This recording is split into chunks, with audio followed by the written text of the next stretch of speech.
साथ बड़ी खबर यह है कि एलपीजी पेट्रोल डीजल पर जो अफवाह फिलहाल चल रहा है उस पर सरकार को इसने खारिज किया और सरकार ने लोगों से यह अपील की है कि अफवाहों पर ध्यान ना दें। यानी कि जिस तरीके का पैनिक बाइंग फिलहाल आपको चारों तरफ दिख रहा होगा पेट्रोल डीजल को लेकर, लोगों को ऐसा लग रहा है कि अब ये उन्हें नहीं मिलेगा तो ये अब आखिरी मौका है उनके लिए अपने गाड़ियों में पेट्रोल डीजल भरवाने का। उसी तरीके की तस्वीरें हर जगह से आ रही है।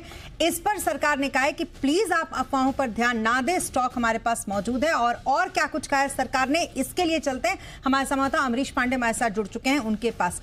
अमरीश, पूरी तरीके से पैनिक बाइंग, अलग अलग तस्वीरों से तो हम यही देख रहे हैं, लोगों को लग रहा है कि बस अभी नहीं भरवाया तो फिर कभी नहीं भरवा पाएंगे। लेकिन अब सरकार ने कहा है कि अब रुक जाइए, अफवाह है ये, जिस पर ध्यान मत दीजिए। और क्या कुछ कहा है सरकार ने इसमें?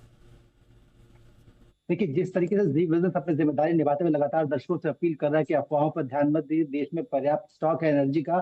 सरकार भी लगातार उसी क्रम में आगे बढ़ रही है और अभी जो जानकारी है उसके अनुसार सरकार यानी कि केंद्र सरकार के प्रधानमंत्री की अध्यक्षता में राज्यों के मुख्यमंत्रियों के साथ बातचीत भी होने वाली है, जो कि कल शाम तय की गई। यानी कि अफवाहों को किस तरह से कंट्रोल किया जाए और किस तरीके से जो डाइवर्जन है एनर्जी का उसको कंट्रोल किया जाए, जो मॉनिटरिंग कैसे बढ़ाई जाए और जो होर्डिंग हो रही है उस पर कैसे कर्व किया जाएगा, इसको लेकर एक बड़ी बैठक कल राज्यों के साथ प्रधानमंत्री खुद करेंगे, जिसमें कि प्रधानमंत्री के साथ साथ सभी राज्यों के मुख्यमंत्री, सभी यूटीज के एलजी होंगे, वहां के आपूर्ति अधिकारी होंगे और मुख्य सचिव भी शामिल होंगे। उसके बाद अगर हम एनर्जी सिक्योरिटी की बात करते हैं तो सरकार लगातार ये दावा कर रही है कि हमारे पास एनर्जी का पर्याप्त स्टॉक है और अभी जो जानकारी सरकार ने जारी की है उसके अनुसार 60 दिनों का हर तरीके का एनर्जी स्टॉक हमारे पास अवेलेबल है। इसके अलावा दूसरी जो सबसे बड़ी बात सरकार ने कही है वो ये कि लगभग 2 महीने बराबर का जो एलपीजी है, कंजम्पशन का एलपीजी है, वो ट्रांजिट में है। यानी कि अगले कुछ दिनों में लगातार अलग अलग इंटरवल पे वो भारत आता रहेगा। यानी कि 60 दिन का पूरा पूरा स्टॉक उपलब्ध है।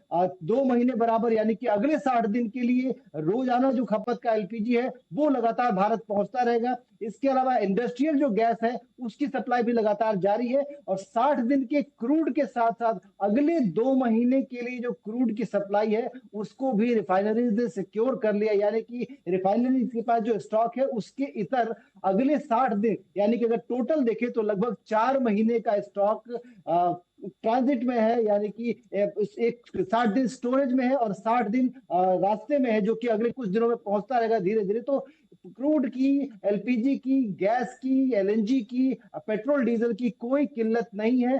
किसी भी स्टोरेज पे, किसी भी आउटलेट पे कोई ड्राई आउट नहीं है। लिहाजा अफवाहों पर ध्यान न दे, सरकार अभी भी यही अपील करती नजर आ रही है।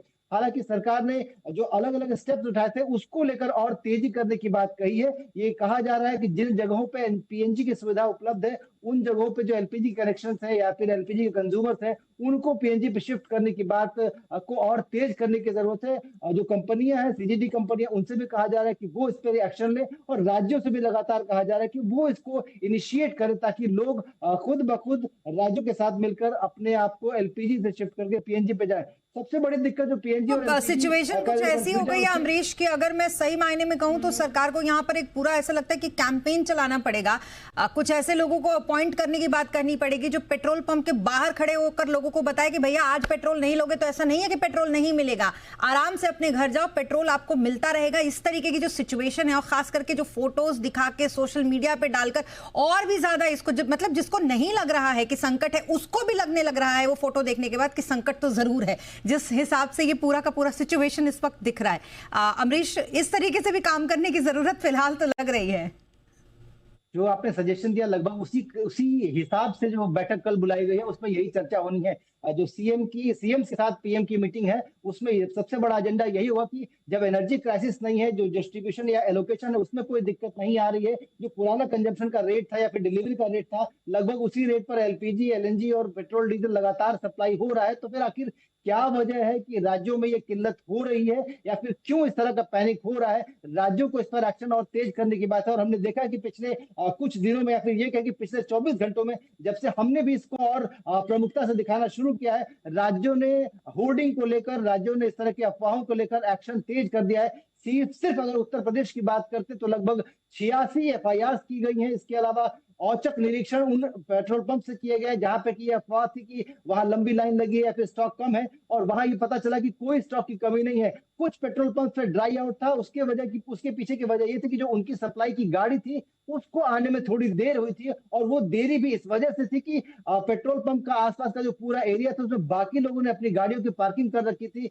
लिहाजा जो सर्विस गाड़ी है यानी कि ट्रक जो लेकर आ रहा था माल, वो वहां तक पहुंच नहीं पा रहा था। इस वजह से थोड़ी दिक्कत हुई या फिर देरी हुई थी। बाकी जगहों पर सप्लाई लगातार और सुनिश्चित है, जारी है, तो कहीं भी कोई ड्राई आउट नहीं है। और इसी अफवाह को कर्द करने के लिए प्रधानमंत्री की अध्यक्षता में कल ये बैठक है, जो कि क्लियर कर देगी कि जो क्लाउड है या क्लटर है उसको किस तरीके से छांटना है और राज्यों को और क्या एक्शन करने की जरूरत है। 10 पॉइंट एजेंडा इसमें तय होगा कि अफवाहों को कैसे कर्ब किया जाए, सप्लाई चेन को कैसे दुरुस्त किया जाए, मॉनिटरिंग कैसे बढ़ाई जाए ताकि होल्डर्स अपनी जो होर्डिंग करके या दाम बढ़ाने की बात कर रहे हैं वो कैसे कम हो, और कमर्शियल जो एंटिटीज है उनको जो अभी तक की दिक्कतें हो रही थी उसको ईज आउट करने के लिए और क्या कदम उठाए जा सकते हैं। कुल मतलब जी बिजनेस तो आपको लगातार ये बात कह ही रहा है कि किसी तरीके की कोई संकट नहीं है, किसी भी तरीके की पैनिक बाइंग करने की आपको कोई जरूरत नहीं है। अब सरकार ने भी कह दिया तो कम से कम उनकी बात तो आप मान ही लीजिए। आप बने रहे हमारे साथ अमरीश, आगे आपसे एक बार फिर जुड़ते हैं, लेकिन उससे पहले बता दें कि आप